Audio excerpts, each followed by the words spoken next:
બનાસકાંઠામાં કોંગ્રેસના ઉમેદવાર ગેનીબેન ઠાકોરની ભવ્ય જીત થતાં સમગ્ર રાજ્યમાં ગેનીબેન ઠાકોરની ખૂબ ચર્ચા થઈ રહી છે। આ વચ્ચે ગેનીબેન ઠાકોરનું એક નિવેદન સામે આવ્યું છે। ગેનીબેન ઠાકોરે કહ્યું હતું કે ગુજરાતમાં કોંગ્રેસના હોદ્દેદારોને રાજીનામું આપવા માટે મજબૂર કરાય છે। હું વ્યક્તિગત સ્વાર્થ માટે જાહેર જીવનમાં નથી। તેમણે કહ્યું કે કોંગ્રેસમાં ક્યાંય ખામી રહી ગઈ હશે તે દૂર કરીશું। બનાસકાંઠા બેઠક ભાજપે જીતવા માટે તમામ પ્રયાસો કર્યા હતા। તેમણે એમ પણ કહ્યું હતું કે આ મારો કોઈ જાદુ નથી। હું હંમેશા જાહેર જીવનમાં રહી છું।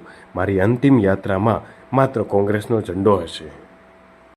હું માનું છું ત્યાં સુધી આ કોઈ મારો જાદુ નથી, પણ મારા 28 વર્ષના જાહેર જીવનમાં હર હંમેશા મેં કીધું છે કે હું વ્યક્તિગત મારા પોતાના માટે જાહેર જીવનમાં નથી, વ્યક્તિગત સ્વાર્થ માટે નથી, લોકોને સમર્પિત છું।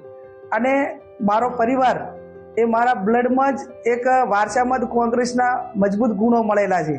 28 વર્ષમાં તમામ ચૂંટણીઓ, તાલુકા પંચાયતની 3 ચૂંટણી હોય, જિલ્લા પંચાયતની હોય, 4 વિધાનસભા હોય, લોકસભા હોય, એટલે પંચાયતથી પાર્લામેન્ટ સુધીની તમામ ચૂંટણીઓ એવું કોંગ્રેસના ગમે એવો ચડાવ ઉતાર આવ્યો તો પણ એના સિમ્બોલ ઉપર લડીશું અને સિમ્બોલ ઉપર જીતીશું।